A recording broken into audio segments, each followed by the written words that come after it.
Dr. Sonde, Chairman of the Urban Bank, Dr. M.S. Venugopal, Scientist Mysore, Mr. S.R. Hegde, and Mr. B.N. Ramesh Kumar, Bayrumbe family, members of the Bayrumbe family, and all the dignitaries and my friends. It is very heartening to see today so many of us have gathered together to pay homage to Mr. G.M. Hegde. G.M. Hegde, I know Mr. G.M. Hegde from 1968 onwards, when we all met in IIT Kharagpur and we came together. We were sharing the same hostel and we lived together for 5 years. After that, we all went in our different ways. Mr. G.M. Hegde, he went and joined as a lecturer for some time in the Agricultural College, Engineering College in Raichur. After which he went and joined, did his Indian Institute of Management MBA course in Bangalore. In Bangalore, when he was doing his MBA, he went as a student. But from what I heard from his other friends who were studying with him in Bangalore was he was more knowledgeable and more practical than his own professors. That is the special quality of Mr. Hegde. His practical approach and his scientific approach to practical problems with his rural background. That application was tremendous with him. He was not taking any logic at face value until he tested it out himself with his own experience. As a result, he used to tell me jokingly many times, the professors, after the examination, during the examination time, the professor, never used to give the answers or assignments to the professor. As a result, the results of all the boys used to be held up. So the professor used to plead with him. I said, please answer this assignment and give it to me. So out of consideration for all the others, he was made to sit, and one afternoon he wrote off his assignment, which of course turned out to be exemplary because it was 100% practical based. That was his speciality. Similarly, after he passed out from IIM Bangalore, he joined Richardson and Crudas. Not construction, it was a fabrication company in Bombay. Those days, Bombay. He was basically in the commercial department. Commercial department is meant for placing orders or getting orders for the factory. Richardson and Crudas company those days, it was just a public sector company which had been taken over, private company which had been taken over by the public sector, by the government. It was a public sector organization. That company was sick. Finances were difficult. Hegde was in that situation. It was difficult to pay salaries itself every month to the employees. That was that kind of a situation. In that he has to function. He did not confine himself to his own department. He had again a different attitude. He identified the basic problem of that unit in Thana. What was their problem? They had orders. They didn't have money to service those orders, which is a very pathetic situation in any industry. You have orders, you have reputation, you have got skilled manpower, you don't have funds. So what he used to do? He used to go to the customers, explain to them this problem, take advances from them, come and give it to their finance department. But you know, in public sector what happens, once you bring the money inside, you have very little control over the money's utilization.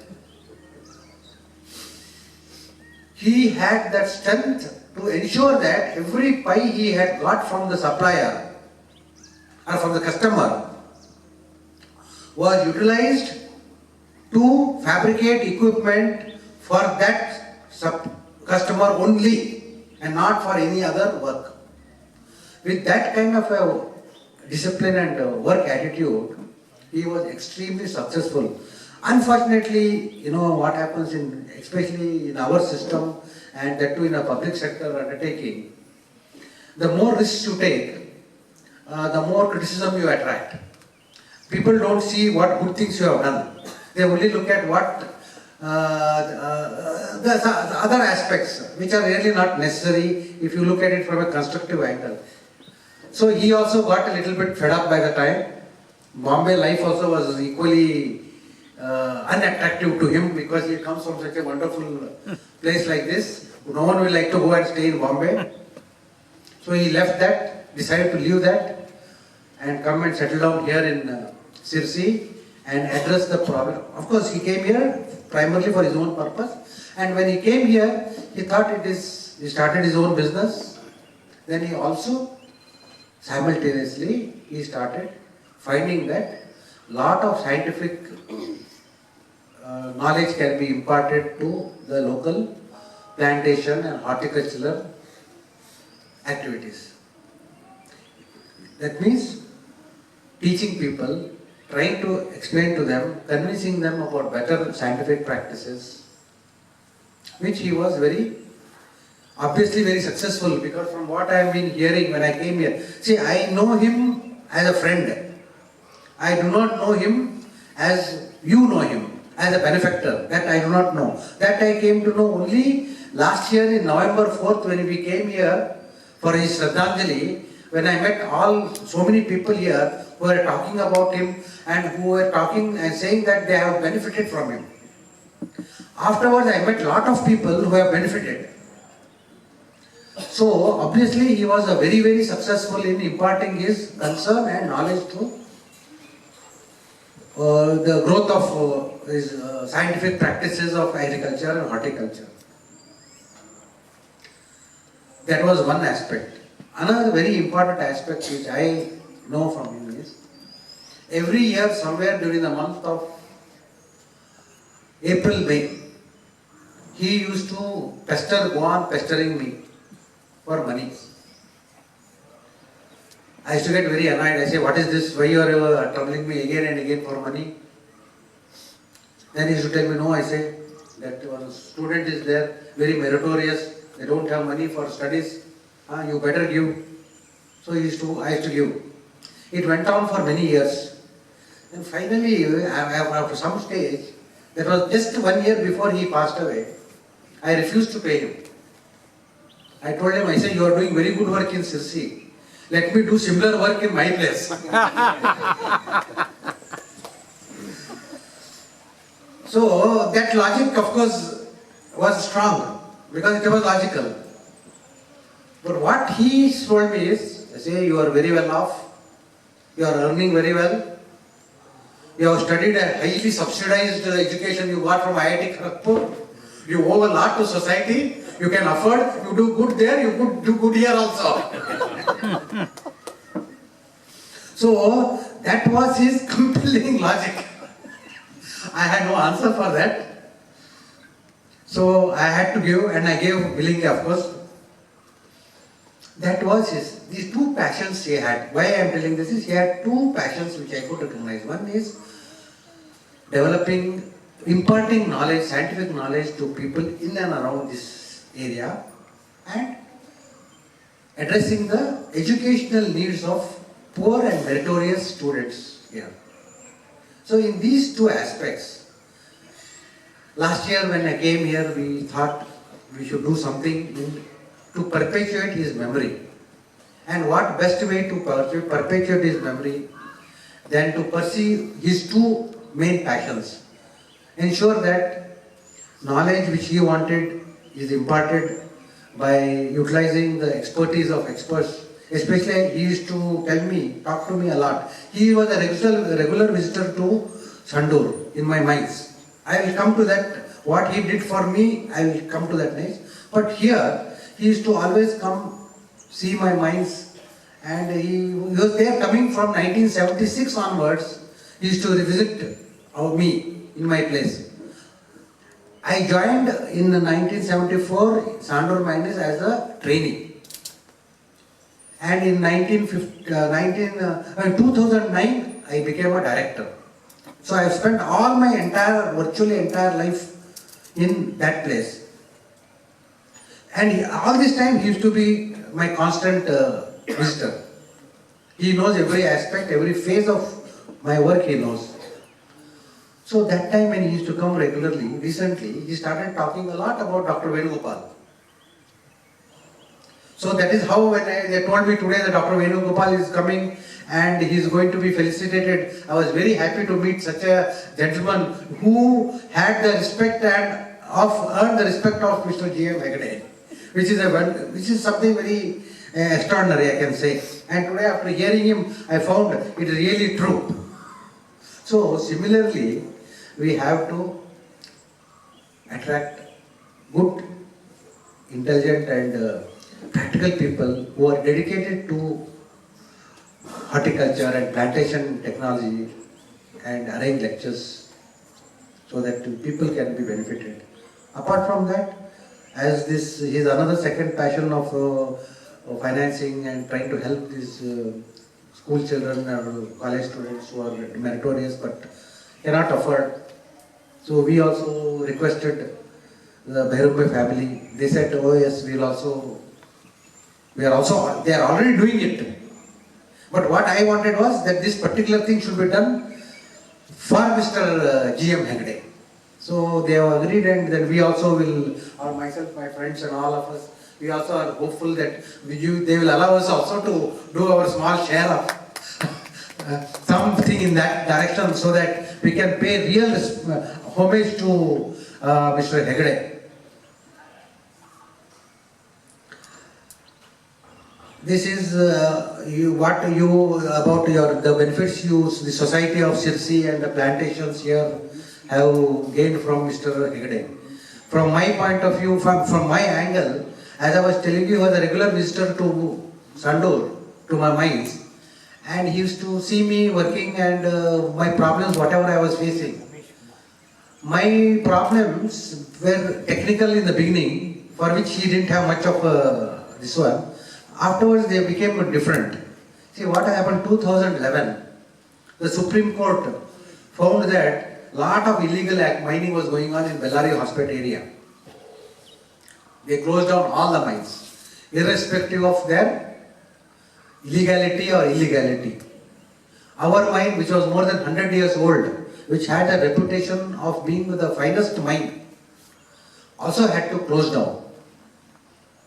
Because they took a uniform policy of closing down all until we are proved to be legal.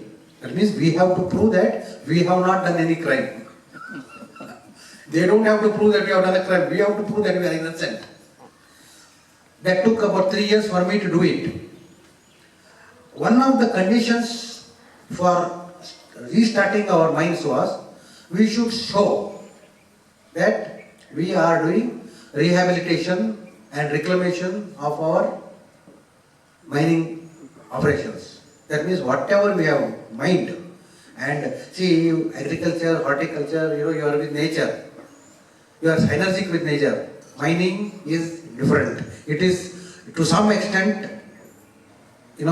we destroy.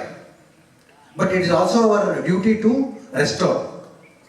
Many people don't restore. They only destroy and leave it at that. Supreme Court came heavily on the people to say that you have to restore also. But one good thing about our mine is we were quite old. And the culture of restoration was there with us. From last 35 years, even before the Supreme Court passed any strictures, we were doing restoration activities. That what activities we were doing restoration, I have prepared a small pen drive, I give it to Mr. Narayan. He will try to print and circulate. I have got the hard copy here. If somebody is interested, I can show it to them. And we can see from that we have been doing lot of work which these people are trying to tell us to do today. But even though we have been doing lots, we have been doing it on our own. That means what? A mining engineer who doesn't have any expertise in growing trees was growing trees. We did it. Trial and error, we did it. Hegde joined and said, you will do it better. With his help, I did it better, I did it faster. As a result, when the central government team came for inspection, they saw the activities which we were doing and they were so impressed, they said immediately they gave a certificate, Sandor Mines can resume its mining operations. All because of Mr. G.M. Hegde. And mind you, we have more than 3,000 employees. All of them were idle for more than 20 months. They were idle, but we paid them. But still there is a limit to how much we can pay and how long we can keep people idle. We were reaching the end when we managed to restart our operations and the livelihood of those people could be ensured. That I must thank Mr. Hegde. This is my personal gain. So this I have to express in this August gathering, and people who will able to appreciate, because you know his local image. There also he has done wonders for me. So with this, I thank all of you people, and I also am very happy, and I hope you will treat all of us, my friends and me, as a part of your family, and allow us also to join in whatever work is deemed to be honoring Mr. Hegde. Thank you, gentlemen.